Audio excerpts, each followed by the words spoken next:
Hola, buenas tardes, ¿cómo les va? Bueno, hoy tenía pensado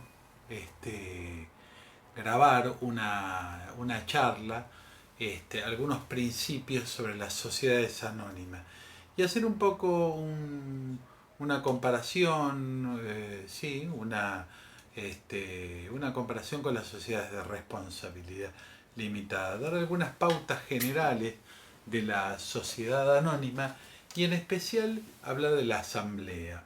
Bueno, esta, como esta serie de charlas, de encuentros, están dirigidos a los estudiantes de ciencias económicas, en general vamos a ver las nociones generales, las nociones más elementales de las sociedades anónimas, este, que nos pueden servir un poco a todos para hacer un mínimo análisis en este escaso tiempo de una hora, 45 minutos que aprovechamos para hacer algunas reflexiones, para hacer un pequeño análisis de este, eh, de este tipo societario.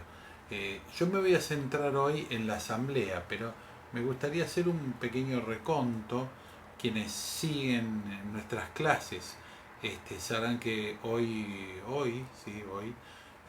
Malena Garré ya presentó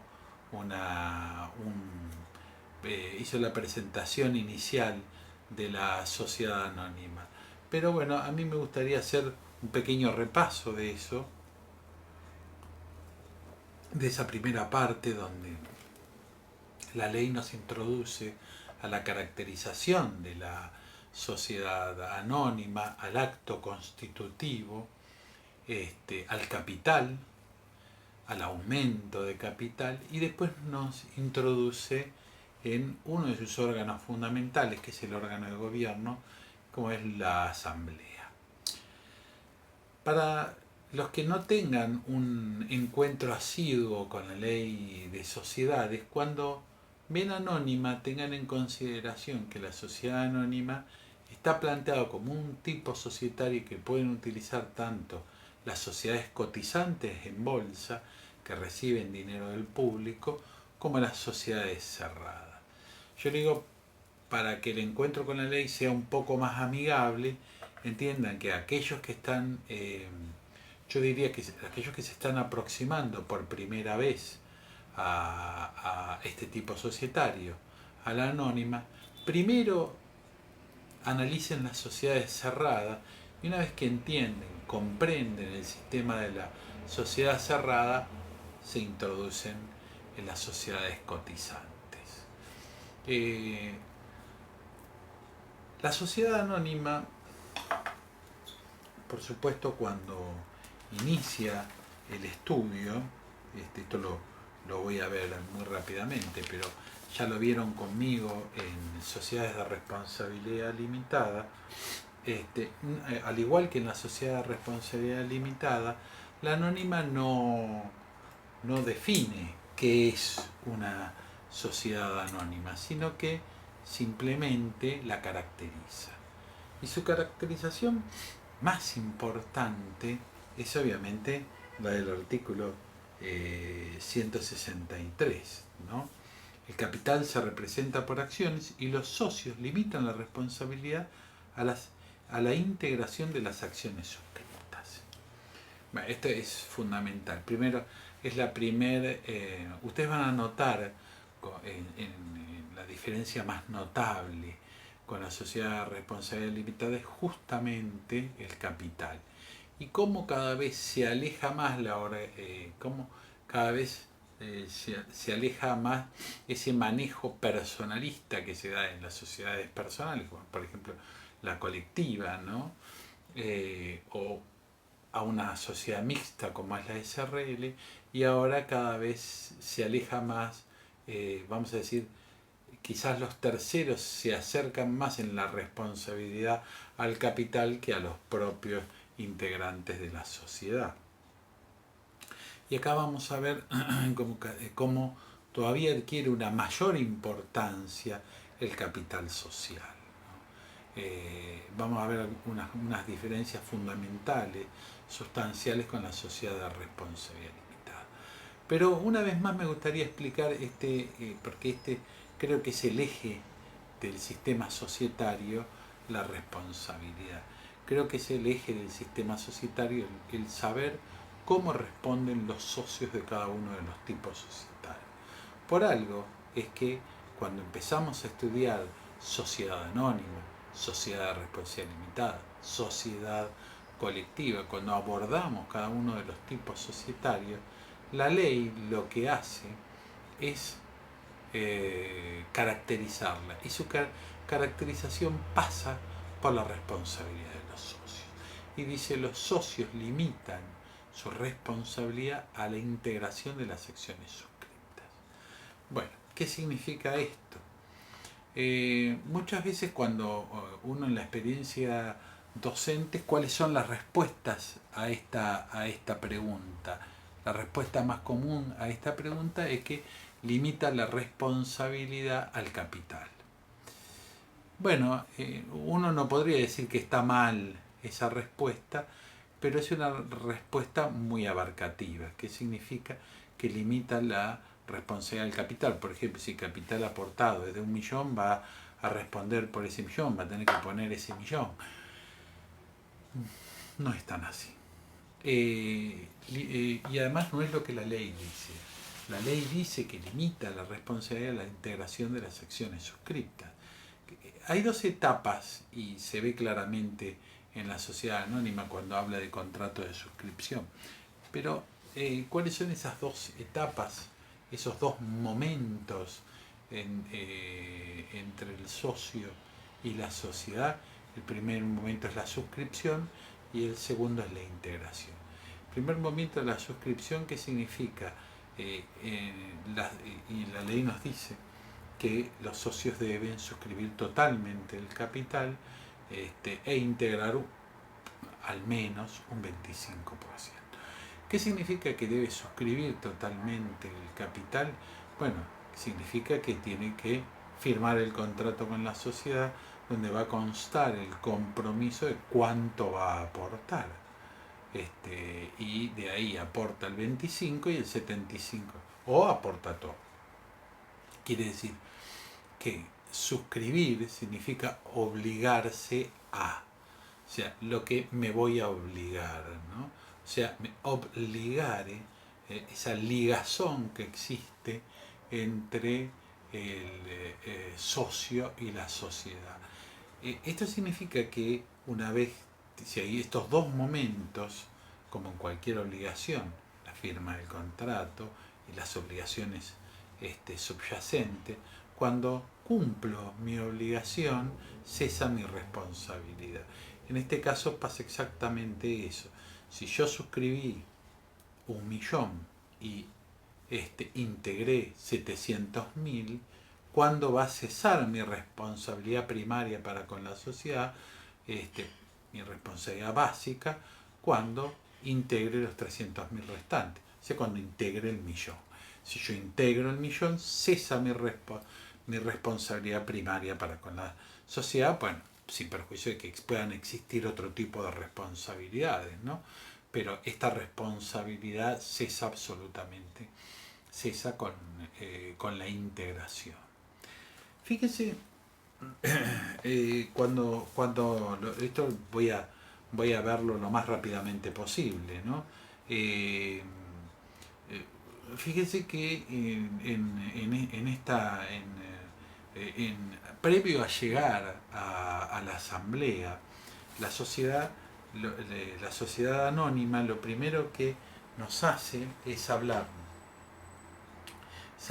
un poco de la Constitución, de algunas particularidades que tiene respecto de la Constitución por acto único,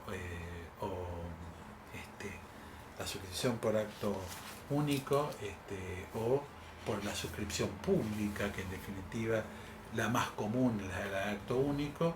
La suscripción pública es la que recibe dinero del público en general. La suscripción por acto único es la común, la que casi todos conocemos, que es aquella, la más común entre las sociedades cerradas, ¿no? Fíjese que acá la ley nos introduce un poco a los requisitos especiales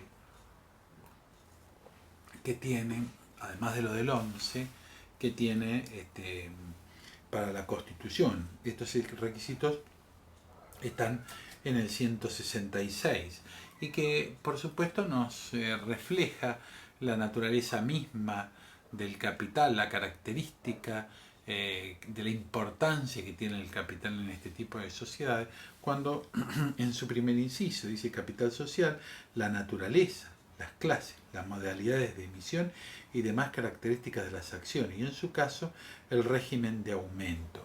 Estos son, vamos a decir, requisitos que deben constar en el acto constitutivo,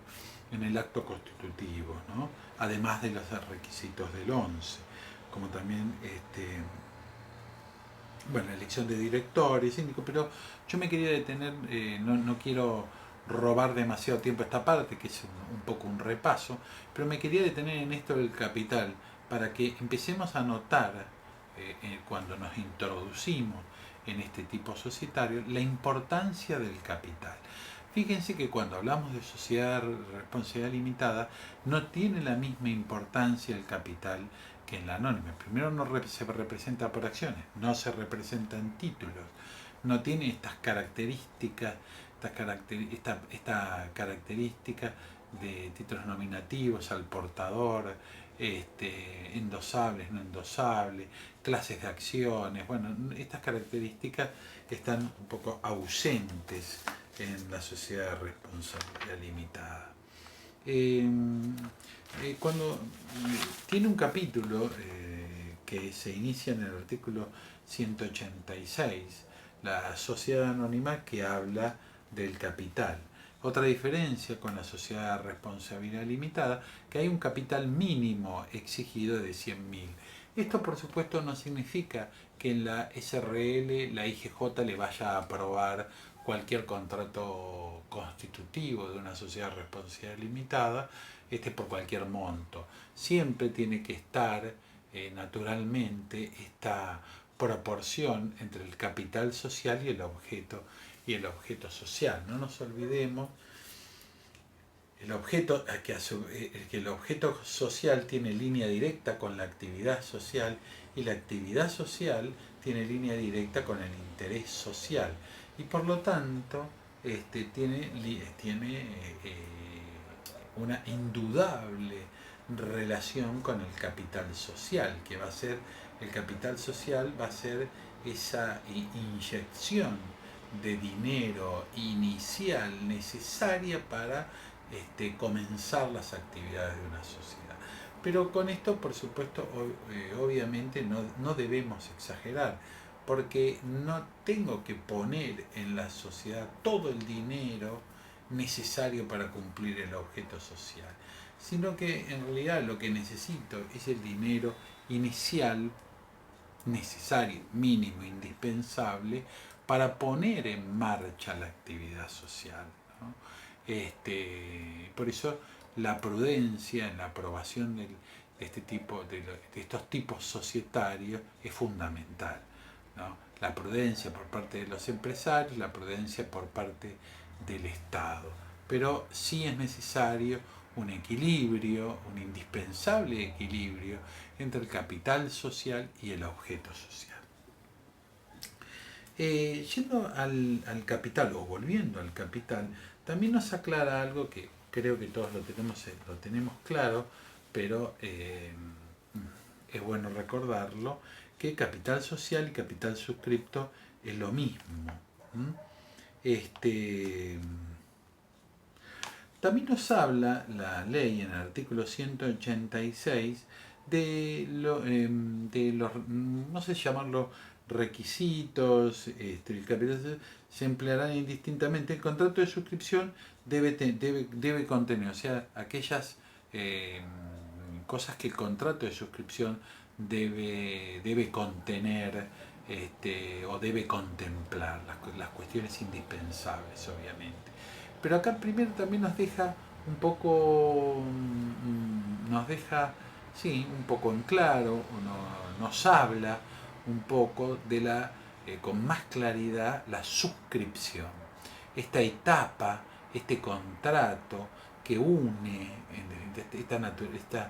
esta relación que se inicia en el acto constitutivo, que podríamos denominar una naturaleza contractual. Bueno, no nos olvidemos que la sociedad misma nace de alguna manera, sus raíces son un contrato plurilateral de organización, y a su vez dentro de esa plurilateralidad el socio para con la sociedad firma, al suscribir acciones, firma un contrato, se obliga con la sociedad, ¿no?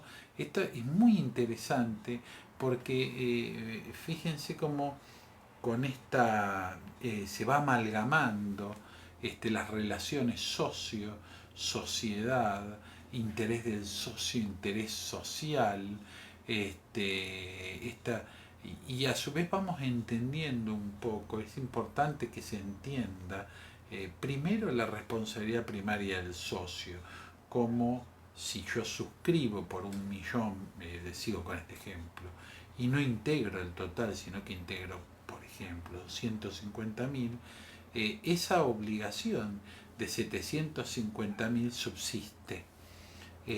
Subsiste, y más allá de que la sociedad pueda no requerírmela nunca, en caso de quiebra sigo quedando con una responsabilidad latente hacia los terceros, ¿no? Por lo tanto, siempre que nosotros queramos tener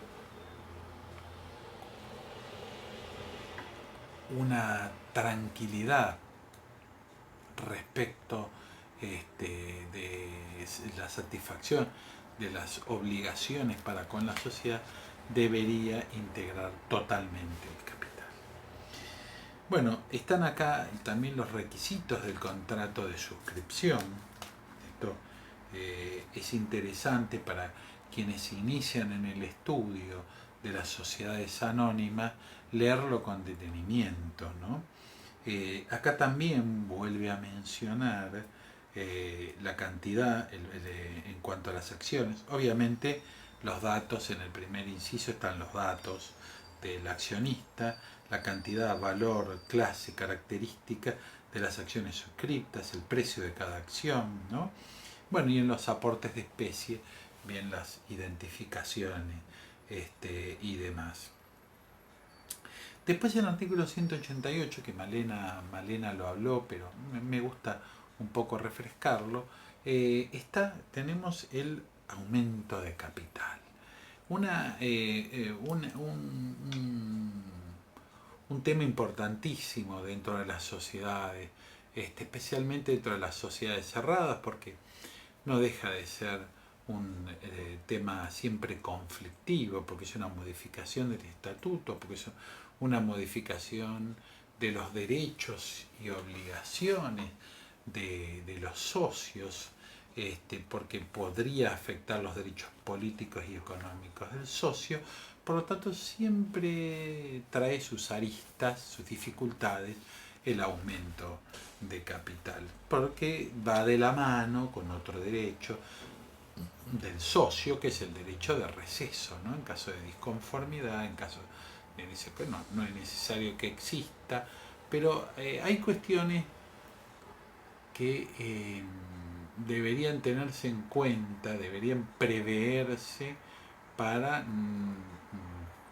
para atenuar conflictos. Por supuesto, una sociedad que lleva sus estados contables en orden, que explica en sus memorias, va explicando en sus memorias esa necesidad de contar con capital extra, o sea, con un aumento de capital, porque en definitiva, si yo necesito una inyección de dinero, no la necesito de un día para el otro. Si yo cierro en el ejercicio anterior, ya tengo que saber que voy a necesitar esa inyección de dinero.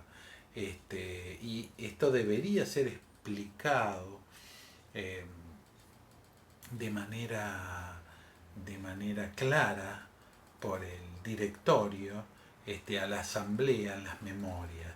Y de esa manera, más otras explicaciones que puedan sumarse en el debate del directorio al convocar la asamblea, bueno, podría disminuir el conflicto si la gestión en definitiva es lo más transparente posible, si se aprueban todos los años con regularidad los estados contables y se reparten los dividendos con regularidad. Bueno, si la sociedad es una sociedad sana, bueno, debería haber la menor cantidad de conflictos posible. Y estos conflictos de existir son más fáciles de solucionar, quizás, ¿no? El aumento de capital, bueno, es uno de los conflictos que muchas veces eh, puede, puede invadir a las sociedades cerradas. Por supuesto que el aumento de capital, el estatuto puede contemplar el aumento de capital hasta el quíntuplo y de contemplarlo el estatuto, una asamblea ordinaria podría aumentarlo sin necesidad de modificar el estatuto y por ende sin necesidad de convocar una asamblea extraordinaria.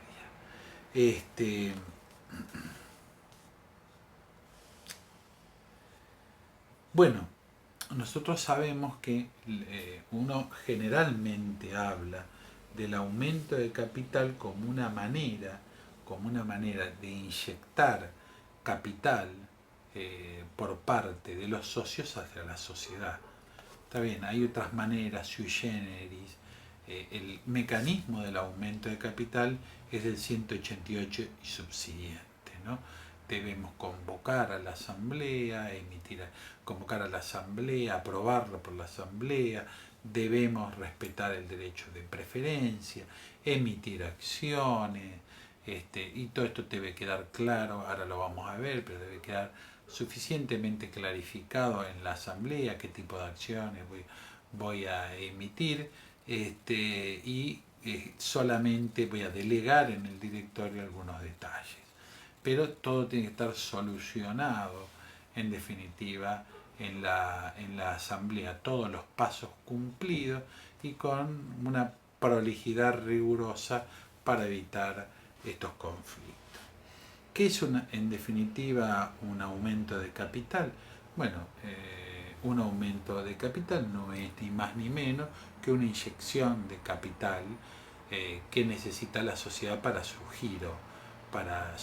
Puede ser para nuevas inversiones, para una expansión, bueno, en fin, puede ser para cubrir pasivos, pero el aumento de capital, nosotros en general, cuando me hablan de un aumento de capital, lo primero que pienso es una inyección de capital de los socios hacia la sociedad. Bueno, hay inyecciones de capital, en realidad hay también otras posibilidades en el aumento de capital y los habla el artículo 189. El artículo 189 nos habla de alguno de estos.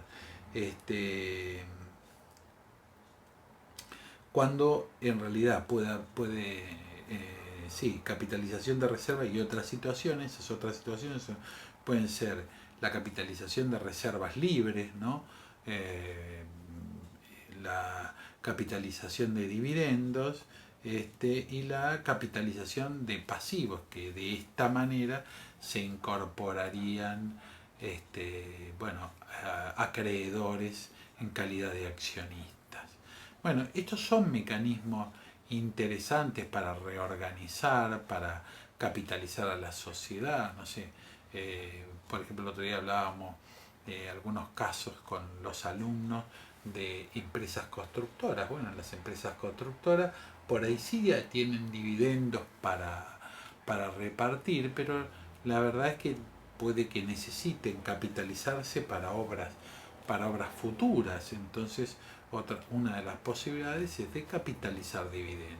Para capitalizar dividendos, por supuesto, tengo que respetar el derecho de preferencia. ¿Esto qué significa? Que los socios tienen, eh, vamos a decir, el derecho a crecer proporcionalmente en con las acciones, porque yo tengo acciones ordinarias con derecho a un voto y tengo el 25% de la sociedad, tengo el derecho a crecer en ese 25% de esas acciones.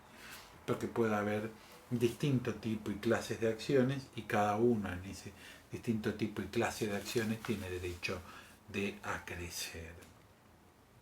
Bueno, este, bueno, sabemos que por el artículo 192, estoy haciendo todavía un repaso, ¿no? Por el 192, la mora en el aporte suspende los derechos, suspende los derechos de las acciones en mora.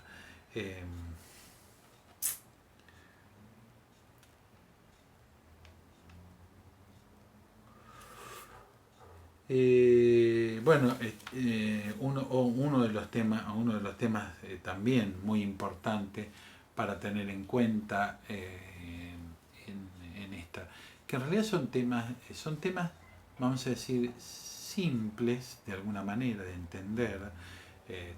Se va complejizando, a veces lo que se complejiza son las situaciones particulares de cada uno de los negocios, ¿no? Pero en realidad es simple de entender. El artículo 194 nos habla del derecho a suscripción preferente, que es otro de los conflictos siempre que pueda haber en puerta, ¿no? Que se respete mi derecho, mi derecho a crecer eh, con las acciones con las acciones vamos a decir, si yo emito acciones de una clase, yo tengo el derecho a crecer, estoy en esa clase, tengo el derecho a crecer proporcionalmente. Es simplemente eso, tengo un derecho de preferencia, ¿no?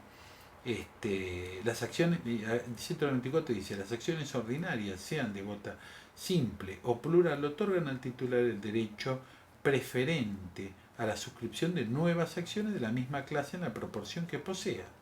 Bueno, excepto en el caso de las del 216, último párrafo, que habla el privilegio de voto en la oferta pública, también otorgan derecho a crecer en proporción de las acciones que haya suscrito en cada una de las oportunidades, ¿no?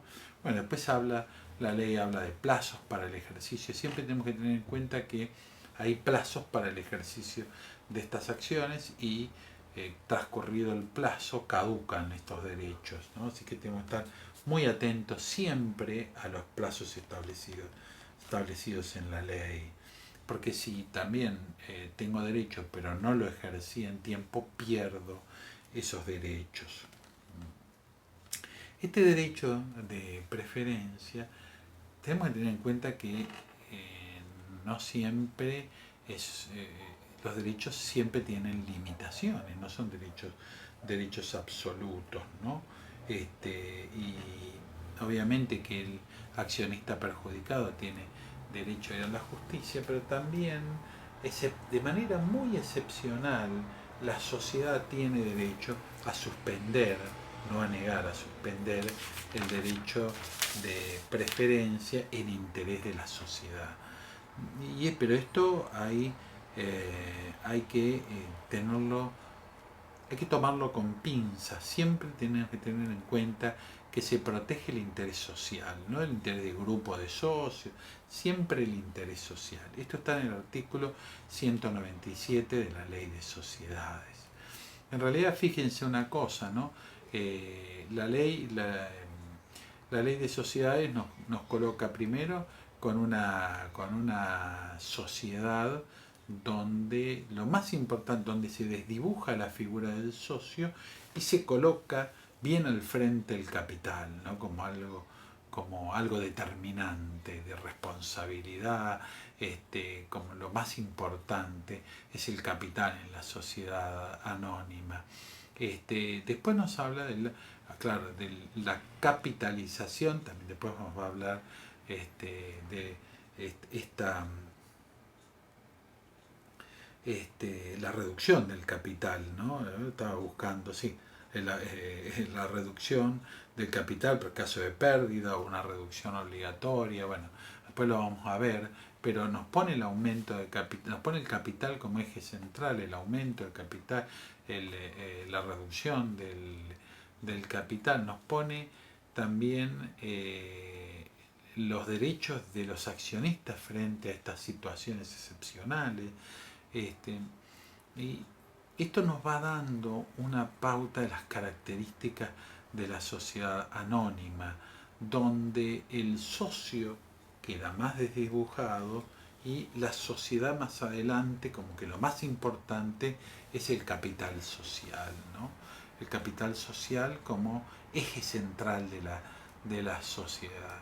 Y esta es realmente una diferencia entre las sociedades personales, de las que estamos, sea cual sean ellas, desde la colectiva a la comandita por acción, son sociedades totalmente diferentes e incluso marca una seria diferencia con las sociedades de responsabilidad limitada. Esto lo quiero pasar muy rápido porque en realidad yo quiero hablar de asamblea hoy, ¿no? Pero me gusta repasar estos conceptos que son muy importantes, que en realidad determinan la vida misma de la sociedad, porque en la asamblea podemos estar decidiendo en definitiva el aumento de capital, ¿no? Y en definitiva todo el sistema de la asamblea que protege al socio y al interés social. Protege al socio en el sentido de que tenga suficiente información para tomar una decisión que no afecte en definitiva el interés social. También puede haber limitación al derecho de preferencia, estábamos diciendo por el artículo, y el artículo 197 nos dice por qué, los motivos, estrictos motivos de la limitación del derecho de preferencia. Bueno, ustedes también van a ver cómo está prohibida la emisión bajo la par, o sea que una emisión de acciones por menos del valor de su valor, o sea, si yo digo que vale, cada acción vale, no sé, 100 pesos, no puedo pagar por esa acción 20, 100 vale 100. Ahora sí puedo establecer una prima. ¿Qué significa esto? En realidad está pensado básicamente para cuando ingresan nuevos accionistas a la sociedad, cuando en definitiva está pensada la incorporación de nuevos accionistas a la sociedad que compren en definitiva las nuevas acciones por el valor que realmente tienen, no un valor nominal, sino por el valor real. Entonces esta sí está permitida, acá lo establece el artículo 202, la emisión con prima. Yo porque a veces a veces hay términos que nos pueden generar a quienes se inician y a quienes se acercan por primera vez a determinados textos. Estos textos pueden generar dudas. ¿Qué es esto de emisión bajo la par, prohibición, emisión con prima? En realidad, bueno, por debajo yo no puedo emitir acciones y pagar menos de lo que digo que valen, pero sí puedo emitir acciones con prima, ¿no? Tengo que establecer la asamblea, obviamente, la prima, cuál va a ser y demás, y todos los que adquieran esas acciones van a tener que pagar esa prima. Esto es perfectamente legal.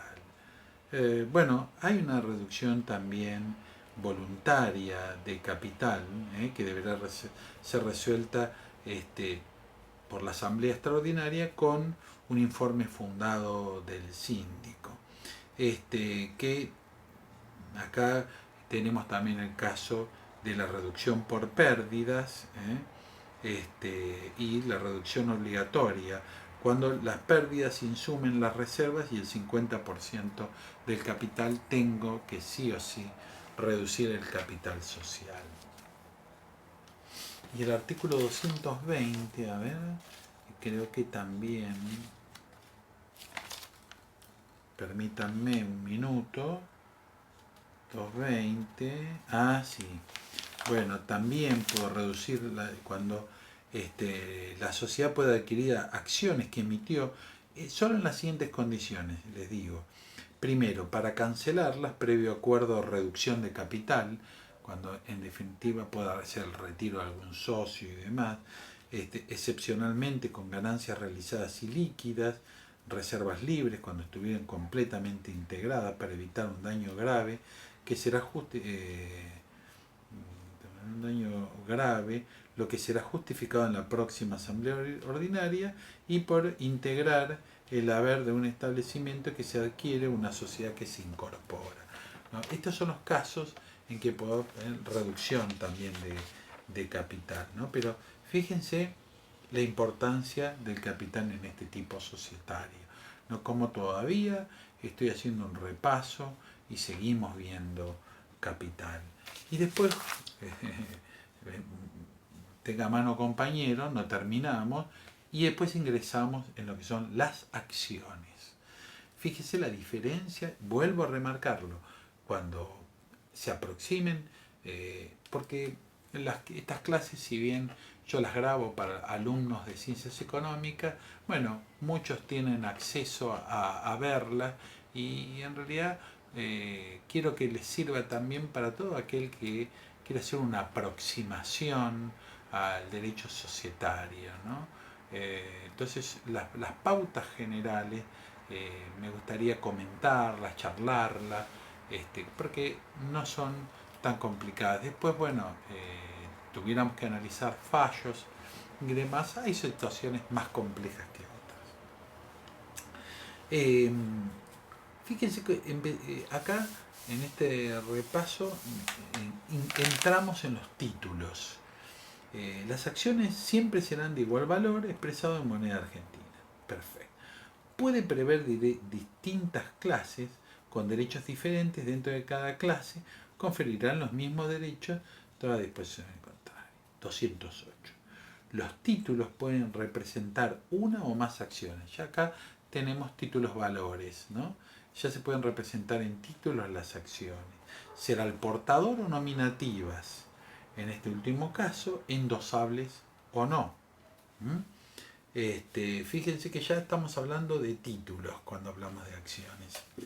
Bueno, la indivisibilidad, por supuesto, la garantía del cedente en la cesión, obviamente.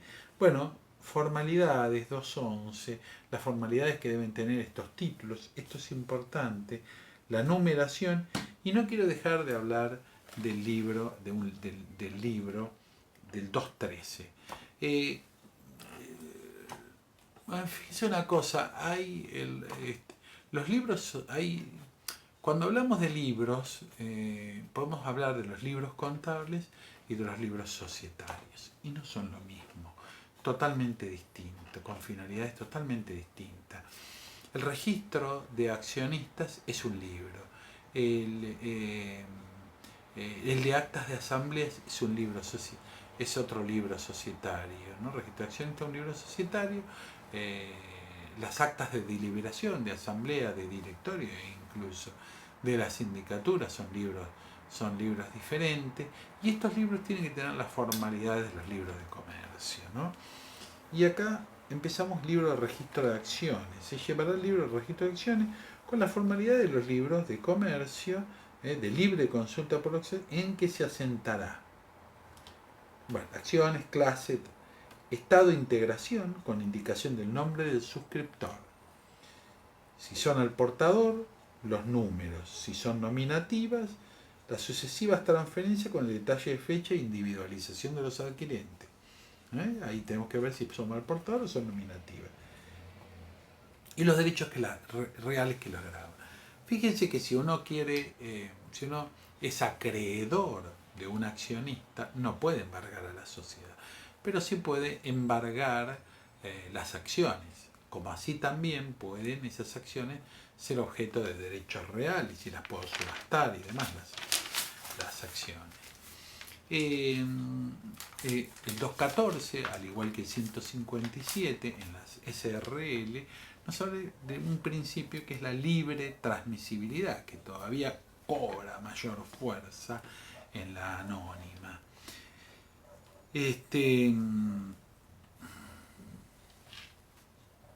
A ver qué más. Sí, bueno, sí, la prenda común, el 219 habla de la acción como prenda común de los acreedores. No quiero detenerme demasiado con esto. Sí, sí me voy a detener un minutito acá.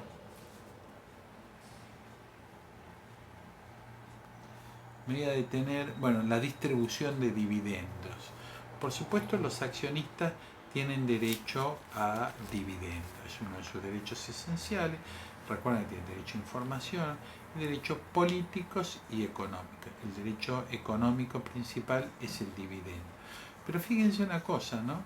224, que a su vez lo tienen que leer con el 71, la distribución de dividendos o el pago de interés a los accionistas son lícitos, habla la ley, solo si resultan de ganancias realizadas y liquidadas correspondiente a una balance de ejercicio regularmente aprobado, confeccionado y aprobado, ¿no? O sea, yo no puedo distribuir dividendos si no tengo aprobado el balance.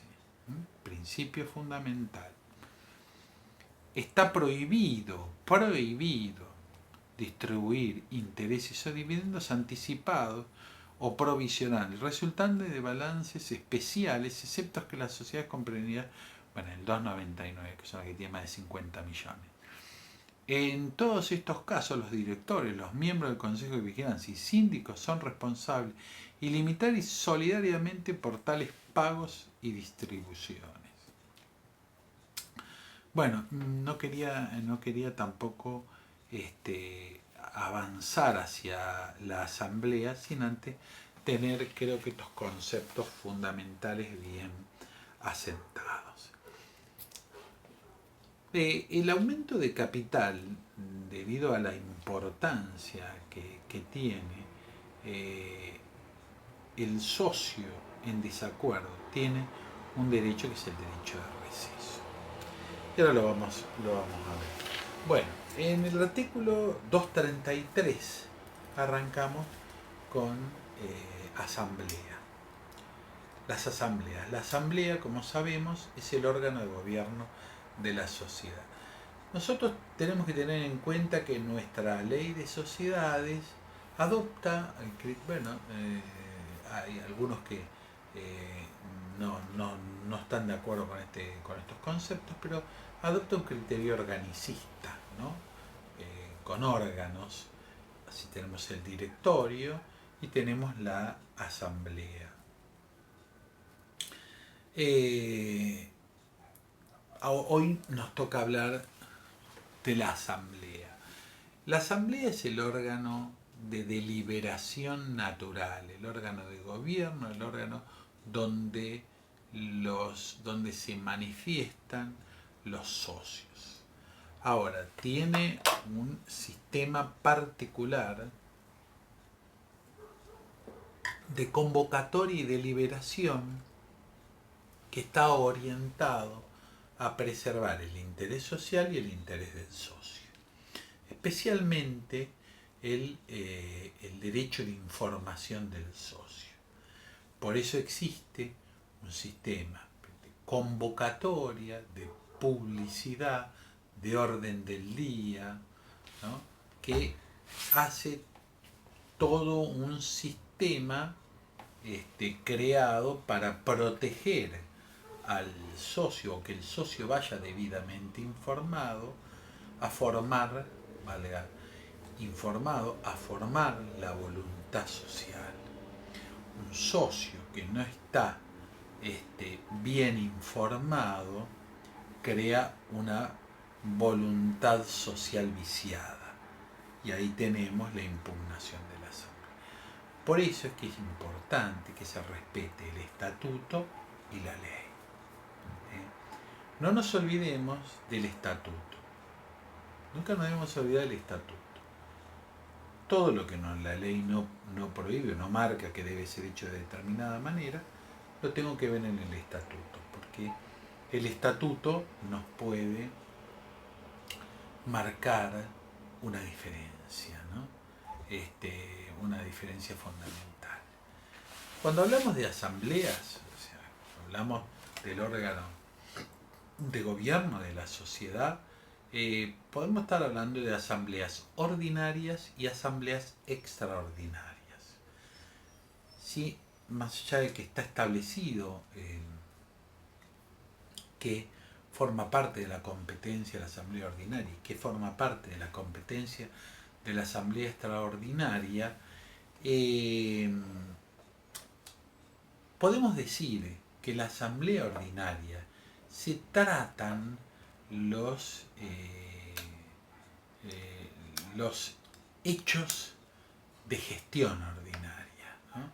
Los hechos de gestión ordinaria que deban ser decididos por la asamblea. Y a ver si esta caracterización es acorde a lo que dice la ley. Veamos. ¿Qué dice la ley? En el artículo 233 nos dice, bueno, las asambleas tienen competencia exclusiva para tratar los asuntos incluidos en 234 y 235, ordinaria y extraordinaria. Bueno, deben reunirse en la sede, quería leérselos esto porque también es un requisito importante, la obligatoriedad de las decisiones. Sus resoluciones, conforme a la ley y el estatuto, son obligatorias para todos los accionistas, y obviamente para el directorio, con excepción del dispuesto en el 245, que es el derecho de receso, y es porque el accionista tiene, frente a determinados hechos puntuales, derecho a receso, a retirarse de la sociedad. Y es que en realidad, en general, cuando la mayoría decide un cambio de reglas de juego.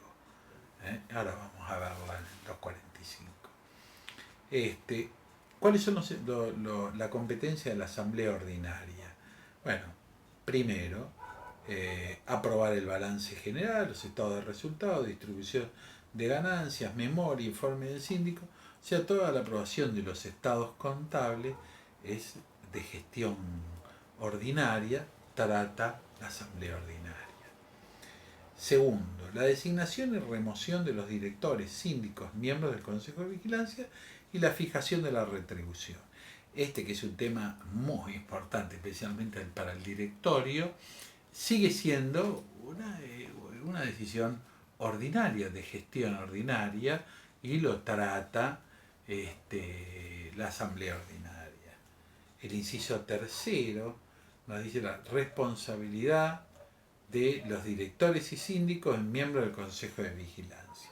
Todo el tema de la responsabilidad de estos también lo trata la asamblea ordinaria. Fíjense que busca que lo trate la asamblea con menores requisitos para funcionar. El aumento de capital establecido en el estatuto, o sea, menos del quíntuplo, lo trata la ordinaria.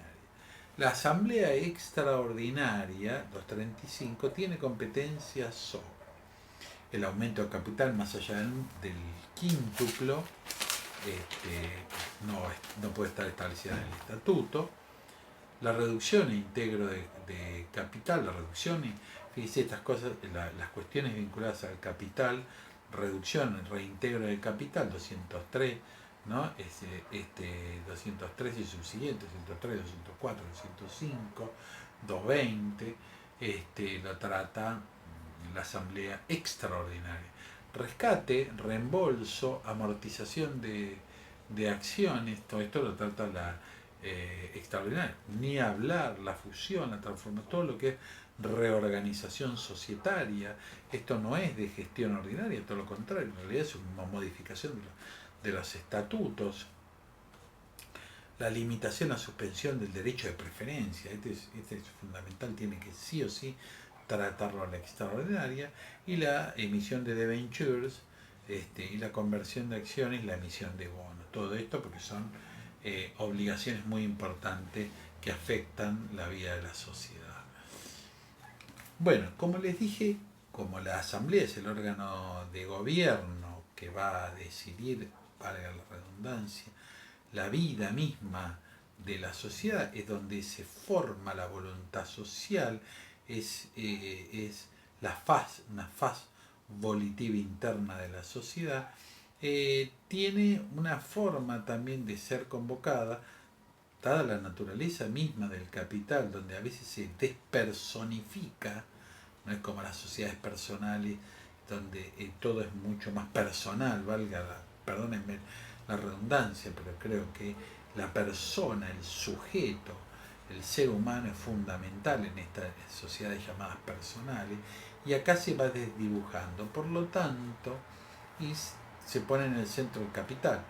Fíjense que es posible tener acciones al portador, por lo tanto está despersonificada, están en el libro registro de accionistas, los números, pero bueno, hasta que no ejerzo el derecho a voto, no sé puedo no saber quiénes son los accionistas. Por lo tanto, está más desdibujada las personas. Por lo tanto, es muy importante el sistema de convocatoria de la asamblea. Y esto está en el 236 y subsiguiente. Fíjense, las asambleas ordinarias y extraordinarias serán convocadas, acá dice, por el directorio o el síndico en los casos previstos por la ley o cuando cualquiera de ellos lo juzgue necesario. Obviamente una vez al año mínimo, indispensablemente, la tengo que convocar a la asamblea para tratar los balances, la gestión, fijar honorarios del director, etc. Pero si también el directorio, el síndico juzga necesario una convocatoria de asamblea, que también los accionistas con derecho a un 5% pudieran requerir la convocatoria de la asamblea al síndico o al directorio. Ahora, ¿cómo? ¿Quiénes? Está claro, ¿no? Debe convocar el directorio, el síndico o el accionista que tenga por lo menos el 5% del capital social. Ahora, ¿cómo convoco a la asamblea? Bueno, también la ley establece el sistema de convocatoria de la asamblea. Por supuesto, la convocatoria es mediante edictos, siempre ley. Recuerden que mis clases o charlas, estas reflexiones que hacemos sobre la ley de sociedades, tengamos todos la ley 19.550, ley 19.550 en la mano. Yo utilizo mucho estas leyes de repar que me parecen muy amables, muy fáciles de leer, y a su vez también les recomiendo, además del manual, el excelente manual de Derecho Privado de José María Curá, les recomiendo la Ley General de Sociedades comentada por Marcelo Percevale. Es una ley corta, con comentarios no muy profundos, o sea, no le quito valor, que el doctor Marcelo Percevale es un excelente profesional, sino que todo lo contrario. En realidad es muy útil para lo diario, tiene comentarios puntuales, que muchas veces es más, a los profesionales de ciencias económicas resulta sumamente útil. A mí para dar las clases me parece buenísimo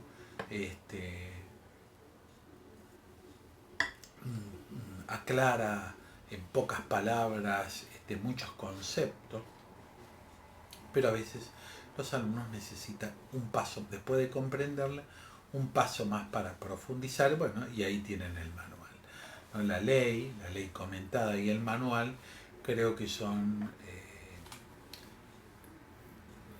es material excepcional para entender la ley.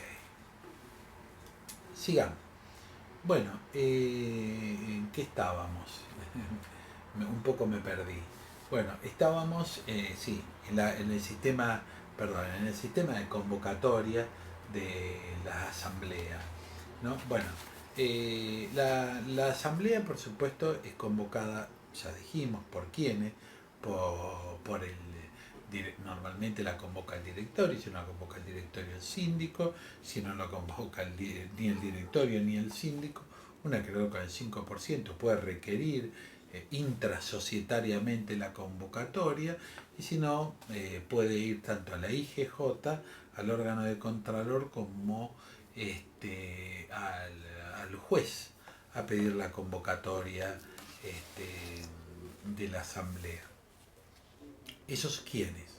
¿Cómo? Bueno, por supuesto va a ser mediante dictos, acá dice convocatoria el 237. Las asambleas serán convocadas por publicaciones durante 5 días con 10 días de anticipación por lo menos, y no más de 30, si no nos olvidamos, en el diario de publicaciones legales. Además, para la sociedad que se refiere al 299, en uno, bueno, en otro diario más. La asamblea puede tener 2 convocatorias, ¿no? Por si fracasa la primera, tener ya convocada la segunda. Fracasada la primera, deberá celebrarse dentro de los 30 días la siguiente, y las publicaciones se realizarán por 3 días con 8 de anticipación, ¿no? Y después también, por supuesto, puede haber, si son asambleas unánimes, no necesita la publicación de dicto. Hay que tener en cuenta el artículo 238 para la asistencia. Hay algunas formalidades, ¿no?, que los accionistas deben seguir también, así como hay algunas formalidades que la sociedad debe cumplir para convocar la asamblea, para convocar a los accionistas, también los accionistas deben cumplir determinadas formalidades para concurrir a la asamblea. Una de las formalidades es la del 238. Para asistir a la asamblea de accionistas deben depositar en la sociedad las acciones o los certificados de depósito o las constancias de las cuentas de las acciones escriturales, librando tal efecto de embargo, bueno, en el caso de las acciones escriturales. Las asambleas por no menos de 3 días hábiles de anticipación a la fecha fijada. La sociedad les entregará los comprobantes necesarios. Comunicación de la asistencia. Los titulares de acciones nominativas o escriturales. Claro, las nominativas está el nombre del accionista cuyo registro o escriturales cuyo registro sea llevado por la propia sociedad, quedan exceptuadas de la obligación de depositar sus acciones o presentar los certificados, pero deben cursar comunicación para que se los escriba en el libro, ¿no? Fíjense, bueno, si yo tengo al portador, por supuesto tengo que debo depositar en la sociedad 3 días antes, debo depositar las acciones en la sociedad para que me tomen la asistencia, ¿no?, para poder asistir como requisito de asistencia. Si tengo acciones nominativas, nominativas, en realidad no hace falta, pero tengo que cursar notificación de que voy a asistir para que me coloquen en el libro de asistencia. Los accionistas y representantes que concurran a la asamblea firmarán el libro de asistencia, en el que se quedará constancia de sus domicilios, documentos, número de identidad. Los síndicos, directores y gerentes tienen derecho a asistir a la asamblea. Ahora, el voto es de aquellos que tienen acciones con derecho a voto, ¿no? Los que no tienen derecho a voto solo tienen derecho a voz. O sea, los directores hasta tienen obligación de concurrir a la asamblea con voz, pero sin voto, salvo que tengan acciones con derecho a voto. Hay ciertas inhabilitaciones para votar que tienen más que ver con el interés contrario, ¿no? Con el interés personal en contraposición con el interés social. Y acá el 241, también el 276 nos habla de eso, el 248, pero centrémonos en el 241, nos dice: los directores, síndicos, miembros del Consejo de Vigilancia y gerentes generales no pueden votar en las decisiones vinculadas a la aprobación de sus actos de gestión. Y esto es obvio, porque yo no voy a aprobar mi gestión, yo mismo voy a aprobar mi propia gestión. No puedo. La presidencia de la asamblea, ¿quién preside la asamblea? Bueno, la preside el presidente del directorio. Salvo que la sociedad haya sido convocada judicialmente, porque no la convocó el directorio, entonces la preside el funcionario que coloque la justicia. Así como nosotros tenemos una mayoría para aprobar una decisión social, hay un quórum para abrir la deliberación. Esto es en la anónima. Esto pasa en las anónimas, no pasa, fíjese que en los otros tipos sociales no requieren todas estas tantas formalidades para que funcione el órgano de deliberación. La constitución de la asamblea, tenemos un quórum para la asamblea ordinaria y quórum para la extraordinaria. El 243 habla del quórum para la asamblea ordinaria, requiere la presencia de acciones que representen la mayoría de las acciones en primera convocatoria. Tengo que tener mayoría de acciones con derecho a voto. Siempre acciones con derecho a voto, Tienen que ser acciones con derecho a voto. Si no tienen derecho a voto, no sirve. Esto hablamos para el quórum, ¿no? Para iniciar la sesión.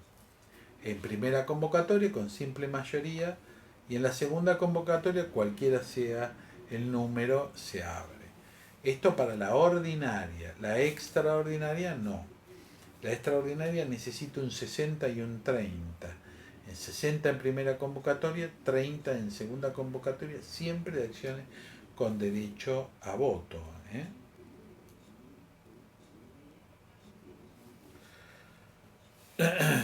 Bueno, el 245, bueno, nos queda claro que cuando la ley habla de mayoría, habla de más del 50%, mayoría absoluta es más del 50%. Me quedaba eso por decirles. Bueno, el derecho de receso.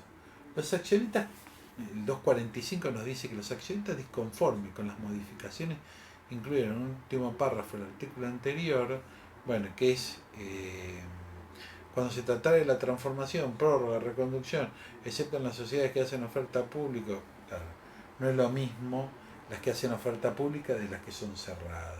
O cotización de las acciones, la disolución anticipada de la sociedad, la transferencia, o sea, todo lo que es, vamos a decir, reorganización societaria, bueno, la aumento de capital, reintegración total o parcial del capital.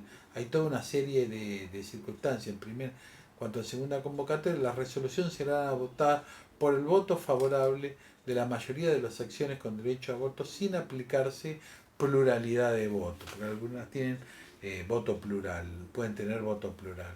Esta disposición se aplicará para decidir la fusión, la decisión, salvo respecto de la sociedad incorporante, se regirá por las normas del aumento del capital. Los accionistas disconformes con las modificaciones incluidas, con estas modificaciones que son, bueno, fundamentalmente modificaciones del estatuto, tienen derecho a retirarse, le habla del derecho a rescisión. ¿Qué es el derecho a rescisión? Es el derecho a retirarse de la sociedad. Y por lo tanto, ese derecho a retirarse de la sociedad, que tengo un plazo para el ejercicio de este derecho, que me da, o sea, yo si hago uso del derecho a retirarme de la sociedad, se abre un nuevo capítulo en mi historia, y es el derecho a que me reembolsen las acciones, ¿no?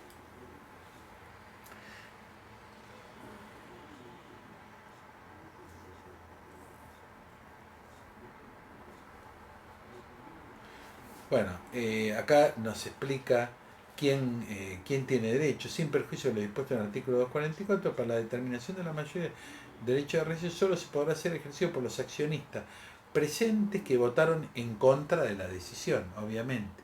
Si yo me voy es porque estaba en contra de la decisión.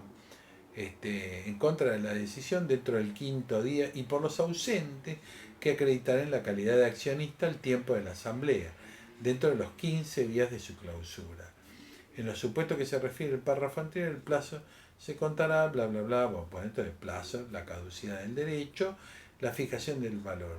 Las acciones, esto es importante, las acciones se reembolsarán por el valor resultante del último balance realizado que deba realizarse en cumplimiento de las normas legales o reglamentarias.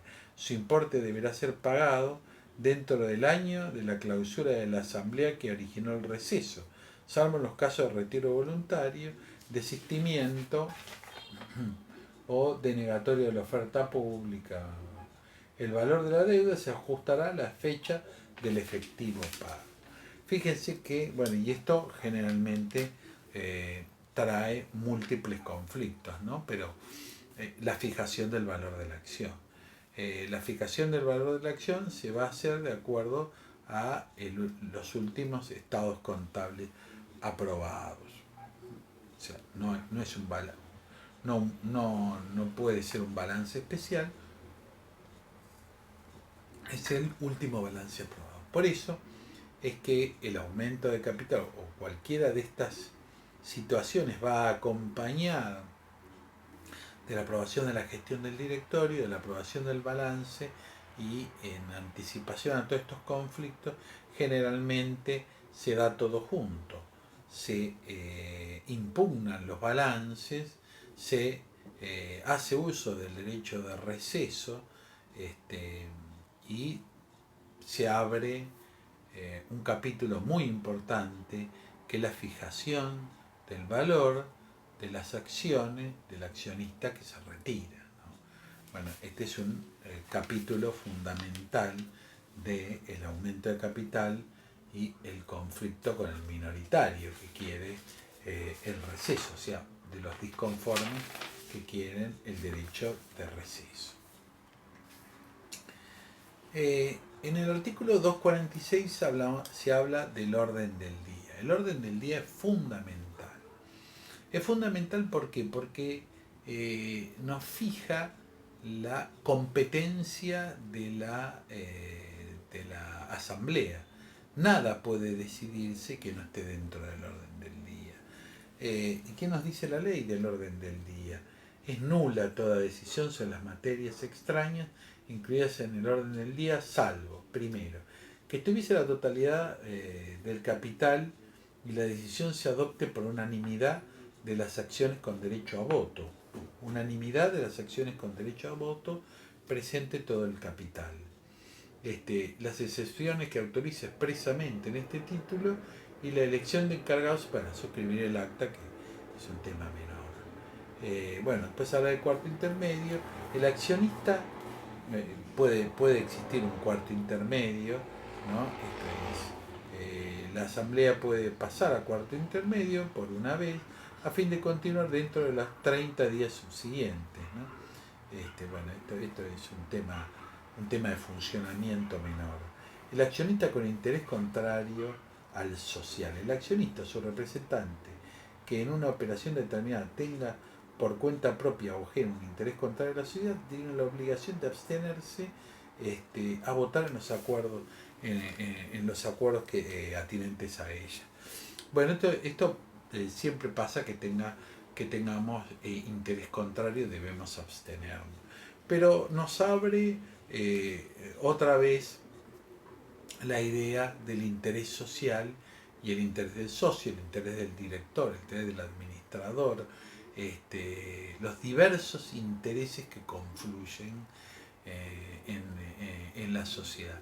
Y esto es lo interesante, ¿no? Porque en definitiva la sociedad, bueno, hablamos un poco de la dificultad a veces de enmarcar, de conceptualizar el interés social, pero yo diría que de alguna manera podemos decir que el ejercicio de la actividad social encaminada al cumplimiento del objeto social podría ser el interés social, ¿no? Podríamos enmarcar en eso el interés social con una vastedad importante. No siempre el ejercicio de la actividad para el cumplimiento del objeto social está acorde a nuestro propio interés, ¿no? Muchas veces puede colisionar de alguna manera con un interés particular que tengamos y en nuestra voluntad personal queremos hacer primar el interés propio al de la sociedad. Y eso sería bastante natural. Entonces, lo que hace la ley para para que nosotros no entremos en ese tipo de conflicto ético es decirnos no puede votar estas decisiones, cosa que es muy acertado. El tema es que respetemos estas normas. Mientras se respete estas normas, bueno, la vida social sería una panacea. Otro tema importante, acta. Siempre que vean acta, no es un tema formal, es un tema muy importante. El acta confeccionado conforme al artículo 73 debe resumir las manifestaciones hechas en la deliberación, la forma de votación, el resultado, y debe haber copia del acta a disposición de los interesados, ¿no? Que obviamente es a costa de quien la solicita. Impugnación de la decisión asamblearia. 251 está la impugnación, 252 la suspensión preventiva de la ejecución. Bueno, la impugnación asamblearia en realidad, si bien es un tema vasto por la complejidad de los asuntos que se debaten en la asamblea, el trámite de la impugnación de la asamblea es sencillo. Fíjense que son 2 artículos que va a hablar. Bueno, hay otros, pero fundamentalmente el 251 y el 252. El 253 habla de la sustanciación de la causa y la acumulación de todas las acciones societarias en un mismo juez, que muy razonable. Toda la resolución de la Asamblea adoptada en violación de la ley, el estatuto, nunca nos olvidemos el estatuto, o el reglamento, puede ser impugnada por nulidad por los accionistas que no hubieran votado, esto es igual que el derecho de receso, no hubieran votado favorablemente, obvio, en la respectiva decisión y por los ausentes que acrediten la calidad de accionista a la fecha de la decisión impugnada. Los accionistas que votaron favorablemente pueden impugnarla si su voto es anulable, porque hubo un vicio de la voluntad. También pueden impugnarla los directores, el síndico, los miembros del consejo y la autoridad de contralor. Promoción de acción. La acción se promoverá contra la sociedad por ante el juez del domicilio dentro de los 3 meses de clausurada la asamblea. 251. Ven que ahí están los legitimados, quienes la pueden impugnar y ante quién lo hago. Lo tengo que hacer ante el juez. Suspensión preventiva de la ejecución, claro. Si yo voy a impugnar la asamblea, si la asamblea, si voy a impugnar un aumento de capital y ya emite acciones, reparte acciones, todo, bueno, me quedo atrás. Quizás cuando se dicte sentencia ya tiene daños irreparables. Entonces, ¿qué puede solicitar como una medida preventiva, una medida cautelar? Es la suspensión de esta decisión, ¿no? Y bueno, y el 254, no voy a hablar de la acumulación de acciones, que es un tema procesal. Los accionistas los accionistas que votarán favorablemente las resoluciones que declaren nulas responden ilimitada y solidariamente de las consecuencias de las mismas, sin perjuicio de la responsabilidad que le corresponde a los directores, síndicos, integrantes del comité de vigilancia. Revocación del acuerdo. Una asamblea posterior para revocar el acuerdo impugnado. Esta resolución sufrirá efectos desde entonces y no procederá la iniciación o continuación del proceso de impugnación. Subsistirá la responsabilidad por los efectos producidos, o sea, por las consecuencias directas. Interesante. El 254. Bueno, como vieron, traté aquí de lo más breve posible hacer un reconto de la sociedad anónima, de las acciones, del capital y de la asamblea, como para ir avanzando. La próxima hacemos directorio y sindicatura, así que bueno, los esperamos en nuestra próxima charla. Muchas gracias.